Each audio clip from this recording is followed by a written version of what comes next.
জামালপুর জেলার মাদারগঞ্জ উপজেলার মোসলেমাবাদ থেকে জোনাইল ফকিরবাড়ি সংলগ্ন ভুরভুরা বিলের ওপর সেতুটি ভেঙে যাওয়ার পর দীর্ঘ ৩৭ বছর পার হলেও আজ পর্যন্ত পুনর্নির্মাণ হয়নি। ফলে প্রতিদিন চরম দুর্ভোগে পড়ছেন কমপক্ষে ৮টি গ্রামের ২০,০০০-এর বেশি মানুষ। স্কুল কলেজের শিক্ষার্থী, রোগী, কৃষক, শ্রমজীবী সকলের ভোগান্তির যেন শেষ নেই। স্থানীয় বাসিন্দারা বলছেন, স্বাধীনতার পর মাদারগঞ্জে উন্নয়ন হয়েছে অনেক, কিন্তু এই একটি সেতুর কাজ আর শুরুই হলো না। বিভিন্ন জনপ্রতিনিধির কাছ থেকে প্রতিশ্রুতি মিলেছে বহুবার, কিন্তু বাস্তবায়ন হয়নি কোনোটি। ১৯৮৮ সালের ভয়াবহ বন্যায় ব্রিটিশ আমল থেকে ব্যবহৃত এই সড়কের সেতুটি দেবে যায়। সেদিনের ক্ষত এখনও বহন করছে মানুষ। প্রতিদিন প্রায় ২ থেকে ৩,০০০ মানুষ বিকল্প পথে চলাচল করেন। সেই বিকল্প পথ ঘুরতে হয় ৪ থেকে ৫ কিলোমিটার।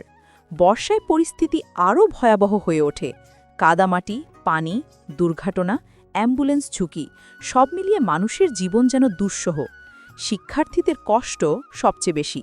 এই সড়কের উপর নির্ভর করে অন্তত ৫,০০০ ছাত্রছাত্রী প্রতিদিন জোনাইল উচ্চ বিদ্যালয়, বালিজুড়ি FM উচ্চ বিদ্যালয় সহ কয়েকটি স্কুল কলেজে যাতায়াত করে।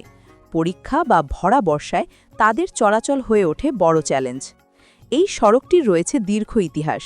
ব্রিটিশ আমলের CNB রোড, যা ছিল মাদারগঞ্জ থেকে জামালপুর যাওয়ার প্রধান পথ। ১৯৩৭ সালে MLA গিয়াসউদ্দিন আহম্মদ প্রথম কাঠের সেতু নির্মাণ করেন। পরে ১৯৫০ সালে MLA AKM বফাদউদ্দিন তালুকদার সেতুটি পুনর্নির্মাণ করেন। পরবর্তীতে কংক্রিটের সেতু নির্মিত হয়, যা আজ মাটির নিচে চাপা স্মৃতি হয়ে আছে। এই সড়ক দিয়ে ইংরেজ কর্মকর্তারা নীলকুঠি ও ডাকবাংলো যাতায়াত করতেন, এখন তা অতীত। স্থানীয় জনগণ বলছেন, প্রতিবার ভোটের আগে সেতুর প্রতিশ্রুতি দেয় সবাই, কিন্তু কাজ আজও হয়নি। তারা আরও বলেন, মাদারগঞ্জে উন্নয়ন হয়েছে অনেক, কিন্তু এই সেতুটা না হওয়ায় আমরা এখনও পিছিয়ে আছি।